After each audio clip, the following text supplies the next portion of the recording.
Kailan ka huling nasaktan ng taong akala mo ay hindi ka sasaktan?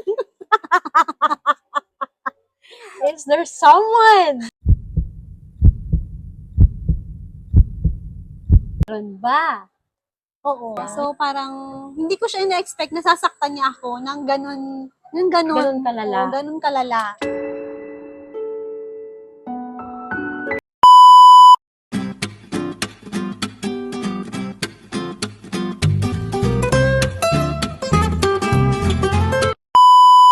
Okay. So, ngayon, since you're married na, no? Ilang taon na nga ulit? Turning 10 years this November 21. Okay. 10 years na. Ilang years kayo bago nagpakasal? 3 years and 6 months. So, 13 matagal din. years together. Okay. Almost 13 years together. Together na. So, now that you have built a life of your own, how different is it from what you imagined? It's really, really different. Talaga? Bakit? Bakit? Siyempre, nung time na nag-asawa ka, parang you have also a time frame What do you mean? Na- time frame? for 3 years, after 3 years, ganito. So, Ah, magkakaanak kami after ilang years, ganito. Which, hindi talaga siya... Nasusunod. Oo, nasusunod.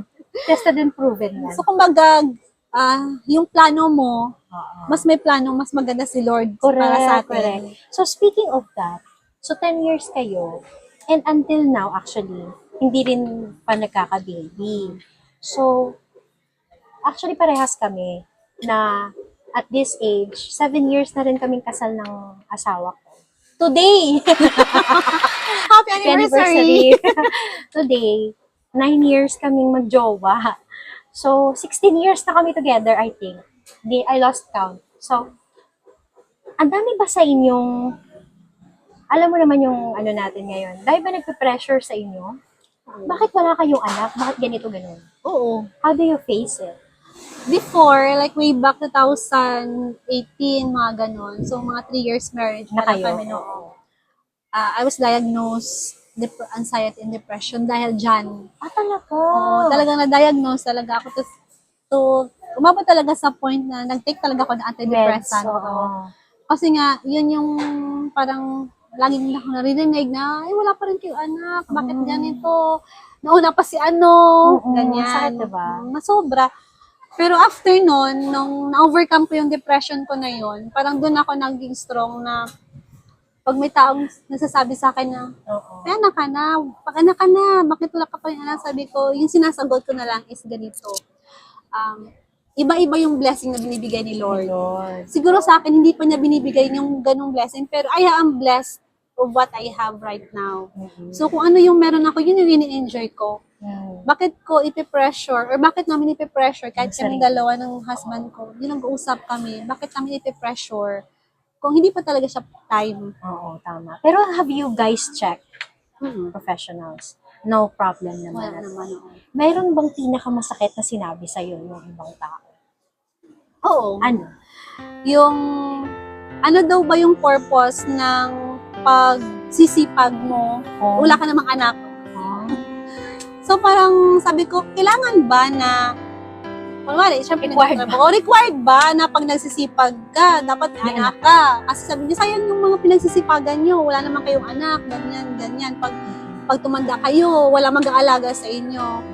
So, siguro nasa mindset na lang din ng tao. Pero iba na rin kasi yung generation ngayon eh. Mas open. If you notice, based on studies, palit yung mga nagkakaroon ng anak dahil alam nila kung gaano yung responsibility. Yes. And there are couples then, I have a friend of mine na, Me too. Na they choose talaga na walang to have a baby. Merong ganun eh. Kasi may freedom na tayo ngayon. So, meron bang dumating sa point na parang may gusto lang talaga sa'yo mang-insulto? Yung talaga iti-trigger ka, yung talagang iinisin ka, sinasabihan ka, ay naku, baka baog yan, mga ganun. Meron bang ganun? I have parang cousin ko siya. Okay. Hindi kami friends sa Facebook actually. Hindi kami close. And then lagi lang siya out of the blue, magchat-chat lang siya sa akin. Wala ka pa rin anak. ganun. Nakakita ko siya sa message request, hindi ko pinapansin. Sabi ko, ano ba yung purpose nito? Oo, Like, parang, after ilang years, magchat-chat lang siya. Na hindi naman, wala kaming communication. marami bang anak yan? 3. Ah. So, Kasi minsan nananadya sila. Oo. Yung tipong sasadyain talaga nila. Yung wala silang maipinta sa'yo, dahil sa social media, nakikita nila na happy ka, yung isang bagay na wala ka, yung Yun yung hanapan on, nila. yun, yes. Actually, isa yun sa pinakamasakit na na-overcome ko na rin. Parang dumating na siguro ako sa point na hindi na ako na-offend. Ako din. Kasi, ito yun ha. Hindi ka siguro na-offend kung grabe yung faith mo kay Lord. Yung faith mo talaga. Kasi ako napipil ko talaga in my heart na hintay, bibigyan talaga Oo. kami ni Lord. Nandun talaga yung delight eh. May joy talaga. Naiisip ko yun. At confident ako na bibigyan kami. It's not just Hindi pa right yung right now. time, yes. Oo. So, yun lang, iba, naiinis. Kasi we have unintentionally, nakapagpa-check din kami ng husband ko. Kung hindi pa ako inatake ng uric. Hindi pa magka-check, diba? So, and gladly, we're okay. Kasi una kong tanong talaga sa OB, Dok, baog ba ako? Sabi niya, no.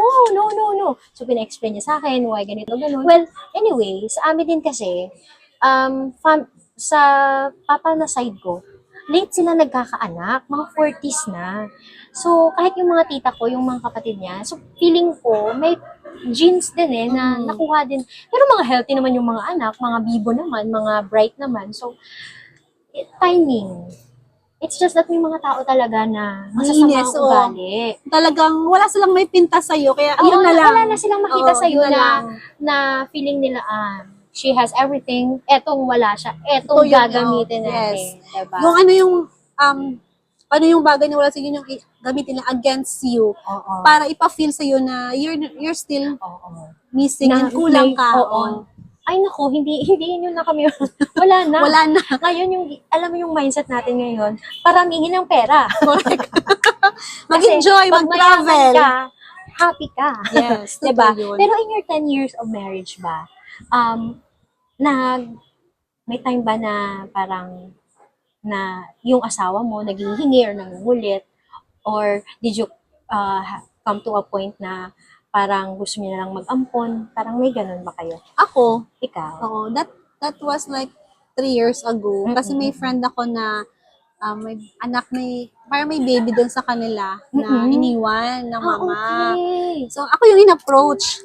Pero hindi naman ako na-offend pag-approach sa akin. Kasi sabi ko, Oo. wala naman. Parang, depende lang yun kasi sa mindset. Correct. Eh. Kasi Oo. nakita niya na capable ka. Oo. Ganon. So, I open up with my husband. Sabi ko, i-adopt natin itong, yung baby kasi, sa akin, sabi Okay. niya, wag na lang daw. Kasi kahit daw wala kami anak, it's okay. Niya, happy naman tayo na Kayo tayo. O, kasi ang iniisip din niya is, yung baby kasi naawa siya paglaki, na syempre masasaktan siya, na malaman niya yung totoo na hindi talaga kami Ganon. parents. Yun yung iniisip ng husband Kaya ko. yun yung mindset niya sa Oo, na pag-ampon. ayaw niya mag-ampon kasi naawa siya dun sa tao. Kumbaga sa babies, hindi niya makikita, hindi Parang mabubuo yung sarili niya. magkakaroon siya ng void. Oo. Anyway, I think lahat ng mga ganyan nagkakaroon talaga ng void kapag nalaman nila, no? Oo. Ganon. So kami naman, ang mindset naman namin dyan, ako personally, at yung husband ko, si mama, ganun din, nagsasabi, uy, kawawa naman tong pinsan mo, ganito, parang hindi na kaya, kunin nyo na lang kayo yung anak mo. Yung, ang mindset ko, aanak pa ako. Alam ko, magkakaanak talaga ako. Alam mo yung confidence na magkakaanak ka talaga, ganun. Tapos sinasabi ko, may isang friend ko na nagtanong sa akin, what's my view daw about adoption? Ang view ko naman dyan is, kung mag-a-adapt ako, magsasacrifice ako ng time, lahat ma-change. Kasi mother ka na eh. You need to be 100% available sa baby. Yes. So sabi ko, mako-compromise ang time ko, and at the same time, yung tipong, yung nag-earn kasi ako eh. So sabi ko, instead of me na mag-ampon ng isa, what if Tutulong ko na lang sa mga pamangkin ko, Yes, oo. sa mga ibang tao. At least hindi pa iisa yung binubuhay ko. Marami akong nahi-help, di ba? So, ganyan yung mindset ko. Tsaka hindi, talaga confident ako, bibigyan talaga tayo ni Lord ng anak. Sabi nga ng OB, timing lang daw talaga. And God's will. Kasi, wag nating ibabox talaga si Lord sa kaya niyang gawin. Lalo na if we desire it in our hearts. Yes. Kasi kami, honestly, yung kami mag-asawa, ang dami pa namin gusto. Like, siguro isa din yan, naririnig talaga ni Lord yung mga kung anong puso mo. Kasi gusto pa namin marami kaming mapundar, something like that. And When you're ready. Oo, parang hindi ka pa ready, hindi pa ako prepared. Parang yun din sa akin. Oo. Parang feeling ko dahil pa akong i-accomplish na hindi pa to parang right marami time. ka bang purpose. Oo, parang gano'n. Siguro alam ni Lord talaga yan. God's plans Oo, are better God's- than ours. So, in your 10 years of marriage, may mga nauuso ngayon na hiwalayan, break up at 7 years, mga gano'n. Sabi 7 years na. Diba? Good luck. So, was there a time in your 10 years of marriage na parang nagkaroon kayo ng biggest challenge na things? Like 3 years after marriage, ganon. Okay. Because of indifferences. Mm-mm. Kasi nga, I never experienced live in together Oo. before kasal. Mm-mm. Kasi napaka talaga Mm. ng moral mo na, na Oo. pinagpalaki ka, ang upbringing mo. Ganun. So, even before mag-boyfriend-girlfriend kami, Rojas ako, siya Iloilo. Magkikita Oo. lang kami once ang matupunta siya sa bahay. So, kumbaga, never kami nagstay sa isang bahay before magpakasal talaga. So, it happened na nagpakasal kami before kami nagsama sa isang bahay na talagang kami lang, ganun. So, so parang, syempre, marami kayo, mas makikilala yung isa't Yes, isa when isa. you're together sa isang bahay. I think isa yun sa kasi sabi niya ng pastor namin, critical talaga yung, hindi kayo nag-live together eh. Critical yung first 2 to 3 years of Mhm. marriage. Kasi, ang dami nyo mati-discover Yes. na upbringing, Kasi iba-iba kami. indifferences. Oo. So, that was the time That was the time. nagkaroon kayo ng challenge. Nagkaroon kami ng challenge because of indifferences talaga. So, never naman nag-issue. Tsaka siguro yung- upbringing na din. Oo, kasi nga, ako naman, iba yung upbringing ko. So, Sa siya, kanya, iba yan, din. oo. So, That was the only Oo. challenge in yes, 10 na years. doon kami parang, hindi kami Kasundo, magkakaintindihan. oo. Parang, tama ba itong ginawa ko? Oo, Tama ba parang- itong pinasok ko? Ayoko na. Oo. Parang, ganito pala. Ganito pala siya. Oo, Ganito pala. sabi nga nila, eye-opener daw talaga yung marriage. Pero because of commitment and love, parang you chose to work out Yeah. in a relationship rather than let go. Let go. Parang ganun. Oo. So, yun yung kumaga biggest lesson ko din sa marriage life na hindi porket hindi kayo okay ngayon, Mm-mm. ay ayoko na O, give up magpag-iwalay na agad. ako. Kasi if you chose to work it out together, Mm-mm. then magiging okay kayo, diba? That's true. Talagang marriage is a decision. Unlike sa ngayong generation kasi when they say, ayoko na, then, Hindi kasi ngayong generation, ang dami na kasi talagang like, pinaglalaban na may rights ako, may ganito ako. So parang lahat na lang gustong itama. Lahat na lang gustong needs to be heard. Parang Yes. ganon. Which is, ako I always, go back to, if tough times comes to our marriage, I always go back to the Bible. Kasi yun yung promise ni Lord eh. yes. Kung ano yung covenant na binitawan niyo when you both get married, yun lagi yung babalikan mo pag nakakalimutan na. Kasi, kasalanan or mali sa Bible, pag pinili mo, hiwalayan Yes. yung spouse. Kasi nga yung told that do us part niya, di ba? Yes, oo. So, yeah, and congratulations for your 10 years of marriage this coming November. So, well, people often measure success by career, money, or family, or ang mga narating mo. Pero for you, what is success for you? For me, success is yung nabibili mo na yung bagay na na-deprive sa'yo before. Hindi naman kailangan marami kang pera or dapat malaki yung bahay mo, dapat Oo. mas maganda kang sasakyan, ganun. Siguro you have the freedom, happy ka sa ginagawa mo, and then you have a happy, good relationship sa asawa mo, sa husband mo, Totoo. and then everything will be okay. Do you believe that the most critical and valuable choice in life is to choose a partner? Do you agree with that? Yes. Bakit? Because that partner na pinili mo, siya na yung makakasama mo forever. So if that person is, kumbaga, hindi siya good para sa'yo, then your life will become miserable. Sa totoo lang, kung hindi ka masaya sa relationship or marriage, lumalabas talaga yan sa babae. Kasi, ang babae very emotional, may hormones pa. Parang pag nasaktan ka or depressed ka, tumataba, na meron kang ugly days or something Nagre-reflect like that. sa'yo kung ano yung... Tsaka kung paano kalagaan. Yes. Totoo yan. That's true. Diba? So, what's something people assume about your marriage na hindi totoo? Ano ba? Ganun. Akala nila hindi kami happy kasi wala kaming anak. Totoo yan. Lagi sinasabi, pagtatanda mo, wala kang ganito, Oo. gano'n. Ba't gano'n? Kasi daw bakit daw kami nag-invest ng mga aso? Sa totoo lang, pag meron kang insurance, pag aagawan ka, Correct. Yung mga anak lang mag-aalaga sa kaya iyo. kahit hindi mo ka mag-anak. So, yung mga tao, they assumed na hindi yan sila masaya kasi wala silang anak.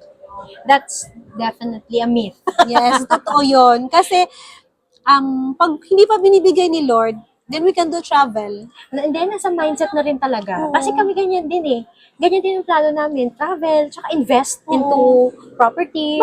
Bakit mo iisipin yon? So, Oo. And then, dumating na rin ba sa point na nag-usap kayo ng asawa mo pag nagkaanak man o hindi? oo. You'll be okay. We're very open. Parang ganun Oo. din sa amin. And ayun yung parang good thing din na your husband, my husband, hindi ako Kakampi mo. pinipressure. Kakampi mo siya sa lahat. Mm-mm. Like, kahit matulog na kayo, then hindi kayo naghahag together, hindi mo siya niyayakap.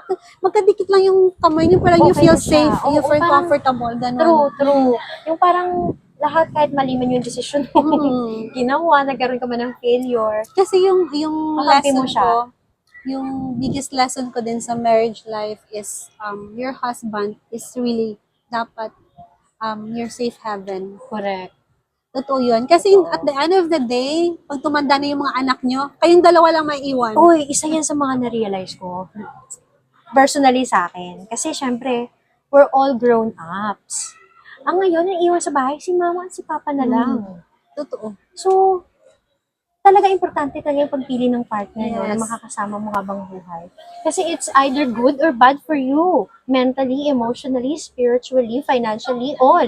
It matters. Kasi nakikita ko, sabi ko sa isip ko, oo, may mga bahay na kami, may kanya-kanya na kaming buhay, may kanya-kanyang trabaho. Naiiwan na lang talaga yung dalawang Parents, matanda. Yes. So sabi ko, sa isip ko, oo nga no, temporary ka lang palang mag-nurture ng mga bata. Yes. Kasi magkakaroon din sila ng choices in life. And hindi mo So, pwedeng i-control. True yan. So, Totoo yan. talagang yung partner mo na pinipili in life is really important. Yes. So, yun yung It could make or break you talaga. No? So, eto na. For young people out there, nakagaya ng situation mo when you were when you were young, anong maa-advise mo sa kanila ngayon? Yung ma-advise ko sa mga young people na ganito yung like experience, like Oo, na me, kailangan mag-working, kailangan mo kailangan mag-school girl, you should take advantage. take advantage of it na may taong papaaral sa iyo, Correct, and then correct. ilagay mo lagi sa isip mo na para sa future. Kasi lahat naman ng hirap, totoo yung sinasabi nila na kapag daw marami kang hirap na pinagdaanan, ibabalik sa iyo ni Lord yung reward. That's true. So be strong and continue lang sa goal mo na maabot mo yung goal mo. Okay. And now you are entrepreneur, di ba? You are a successful entrepreneur. You've actually had scholarship as a chef as well. So, ang dami mo nang parang tinry ng mga kung ano-anong niche sa buhay. So, what's your, kumbaga, sa lahat ng yon, accountant or something na nagbo-bookkeeping ka, naging chef ka, naging manager, supervisor, entrepreneur ngayon, ano yung pinaka mas pipiliin mo sa lahat ng yun? Ay, parang ipupurso mo. Pagiging entrepreneur. Talaga? Yes. Kasi, parang na-enjoy ko yung freedom na nagagawa ko yung passion ko, which is yung pagluluto, kasi nahilig talaga ako magluto. At the same time, na-enjoy mo yung time na, like, syempre yung husband ko is a government worker. So, siya yung walang freedom. Ako yung may freedom. Anytime, like, kunwari, ganito, punta tayo sa ganito, makaka-uwi ka, anytime, makaka-uwi ako. Yung hindi ka nag-isip na, wala na akong leave, hindi na ako hindi ako papayagan. Hawak na yung time mo kung gano'n. And then, basta masipag ka sa pagiging entrepreneur. Yeah, talaga. Lahat naman ng mga top billionaires ay entrepreneur talaga. So, Totoo. yeah. So, as long as you pursue your passion, your happiness, it will never go wrong. Yes, Diba? totoo yun. Tama yun. So now, what do you want people to remember you? Kumbaga, pag narinig nila yung pangalan na Marivic, or si Marivic, pag naalala nila, what do you want people to remember you? Marivic is a strong, independent woman. Oo, which is true. Talaga yan. So, what's your favorite verse, Bible verse, or saying, or motto in life that you live by until now? Carpe diem. Oh. It's as simple as that. What language is that? French, I French think. ba? Oo. Which means sister day. Oh, talaga. Because since nga, especially, naman what happened with my tatay last 2 months ago. So, life is short. So, you have to enjoy Seize life. the moment. Seize the moment. Kasi, Hindi natin alam. anytime, That's mawawala tayo, or anytime, kung hanggang kailan tayo sa mundong ito, true. Hindi natin alam hindi yun. natin alam. So, lahat ng meron ka, it doesn't Ngayon. matter. Correct. Hindi siya magmamatter. So, enjoy your life. Ay, to the fullest. To the Gusto ko fullest. yan. Thank you so much for sharing with us. And right now, proceed na tayo sa comfort cards. Ito naman, medyo emotional and random questions na sasagutin niya. So, pipili siya dito sa mga cards na to at ako yung magbabasa. Pwede siyang mag-pass kung hindi niya kayang sagutin. That's controversial. Okay, so pili ka dito. Okay. Okay. First question. Ito magandang question to. Na-curious ako ha. Ano yung sagot niya? Kung sasagutin ba niya o pass? Okay. Sino ang taong kailangan mong tanggapin kahit hindi siya naging mabuti sa'yo? Sino ang taong Hindi mo, kailangan kong tanggapin? yung kailangan mong tanggapin kahit na hindi siya naging mabuti sa'yo. Pass. Pass daw siya. Ito na sasabihin ko sa kanya. Accepting them is not for their own sake, but for yours. hindi pa po siya ready. Okay, next question. Ay! Hindi ko rin alam kung sasagutin niya to. Kailan ka huling nasaktan ng taong akala mo ay hindi ka sasaktan? Is there someone? Meron ba? Oo. Yung Sige. Sino? yung tatay ko. Ay,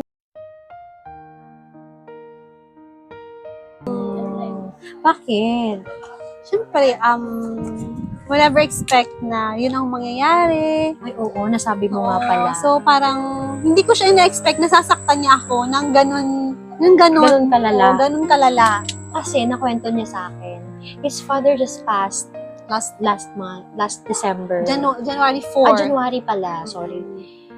So, yun yung time na parang magre-reunion dapat. Oo, Kayo, kaming first family. time in the history na magkukumpleto yung family nila talaga. Like, the eldest until sa youngest, andyan. 'Di ba? Tama ba? So, yung inuwi nila is reunion, pero yung sumalubong Nangyari. sa kanila is burol. yun. So, sobrang sakit sa part namin kasi hindi na, yung mindset namin nun is for Yun, reunion, happiness. happiness, ganun. So, siya yung taong nanakit na ano, Na hindi mo in-expect. na hindi ko in-expect Mhm. na ganun. Yung ganung sakit na parang hindi na talaga siya mawawala. Tsaka hindi na siya makakabawi. Hindi na siya makakabawi. Kasi wala na siya eh. Wala na. At the same time, masakit din sa amin kasi may mga bagay pa sana kaming gustong Gawin. ibigay sa kanya at gawin, pero wala na siya.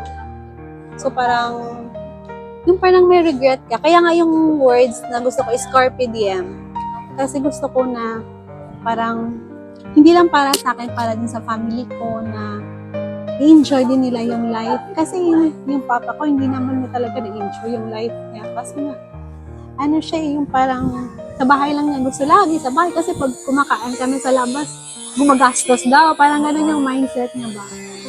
So, gusto din sana namin feel sa kanila na kahit pa nakakain na sa Travel, labas, oo. nakakapag-travel na, nakakapag-restaurant na, nakakapag-Jollibee na, ganun. So, hindi niya na-enjoy. Tsaka hindi namin nabigay pa sa kanya ng ganun. So, masakit din yun. Nasasaktan ko din yung sarili ko. Na, if there is, kumbaga, kung pwede kang balikan na mga bagay na sana ganito, sana ginawa ko before, ang ganun. Kaya, yun yung sinasabi ko lagi kay nanay ko ngayon na enjoy mo yung buhay mo, gusto ka pa namin makasama ng matagal, kapag sabihin namin na pupunta tayo sa ganito, huwag ka nang mag-isip na hindi ka sasama kasi gastos ganyan, sabi ko, huwag.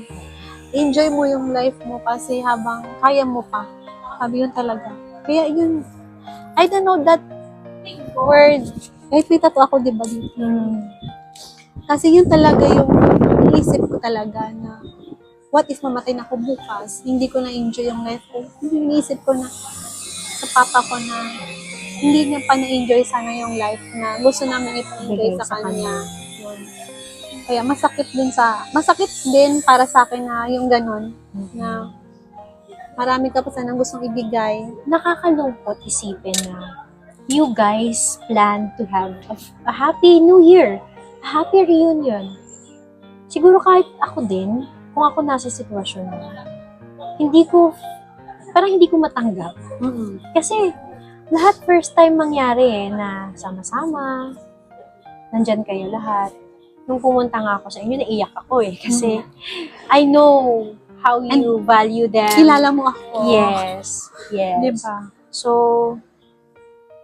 may mga regrets talaga sa buhay na hindi pa naman huli ang lahat para i-fulfill nyo yan kay mama. Yun na lang yung parang magiging ray of sunshine nyo, kumbaga. Yun yung, kahit kami magkakapatid, sabi kami na huwag na natin sisihin yung mga sarili natin. So, yung mga bagay na hindi natin naibigay kay tatay, ibibigay natin kay nanay habang nandyan pa siya. Kasi ayaw na namin mag-regret ulit. Ganon.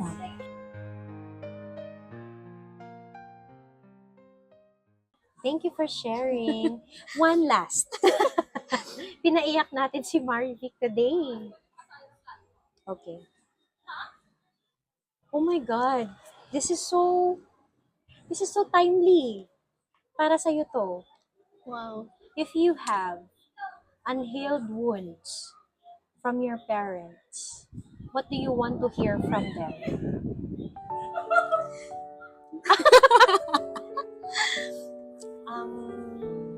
Do you have unhealed wounds? Unhealed wounds because siguro sa sarili ko. Okay. Kasi nga, there were times naman talaga na aminin ko nung nag-asawa ka. Although financially hindi naman ako nagkukulang kasi I'm still helping them since nag-asawa ko. Pero yung time na You could have spent more time. You could have spent more time na sana umuwi ka ng mga ganitong times kasi actually ako as a person, kasi ako yung hindi talaga nag-stay sa kanila, di ba? Kumbaga, I grew up. Devoted ka rin kasi sa husband mo. So, iniisip ko na I could have spent more time, tapos especially kay tatay, kasi nga, si tatay hindi siya gumagamit ng cellphone. Si nanay yung lagi kong ka-chat, like, good morning na, I love you, gano'n. So si tatay, minsan ko lang siya nakakausap. Pag magbi-video call si nanay, tapos pinapakausap sa akin, gano'n. Tapos yung talagang ano lang, yung parang pahapyaw lang, na hindi ko siya nabigyan ng more time sa kanya. Kaya, yun yung every time na naaalala ko, Feeling mo it's going to be your wound forever? Hindi ka ba forever, magiging mahihil? Feeling mo? kasi parang, yun yung regrets ko talaga.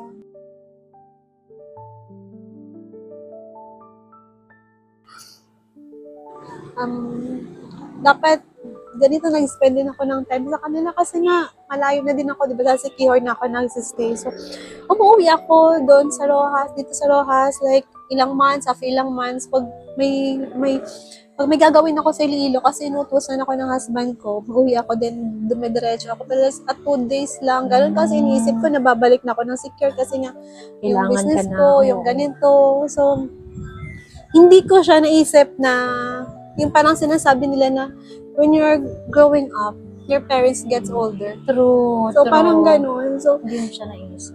parang ngayon, honestly, like, almost 40 days, magpa 40 days na siya tomorrow, na wala. Parang, yun yung laging nagsistuck sa mind ko na, sana nagbigay ako ng time kay tatay. Kasi the last time I saw him na talagang nung that was July, nung last ko na uwi, July last year, then hinatid niya ako dun sa may crossing, kasi sakay ako ng series, nagag ako sa kanya, since I love you, tay, gumaganon ako sa kanya. Then that was the last time pala na na mahag ko siya. And then the past months before siya namatay, as in, di kami masyado nakakapag-usap. Kasi nga mas focus ako dito sa ginagawa ko. Parang yun yung mga, yung wounds talaga na hindi ako ma-heal. Siguro time will come, pero I don't know kung kailan. Paulit-ulit siyang bumabalik sa isip ko na sana ganito, parang tinikin for granted ko din. Kasi nga, yun yung sinasabi ko din sa husband ko na you still have your parents. Huwag mo nang hintayin na maramdaman mo yung naramdaman ko, kasi you will never be okay. Talaga.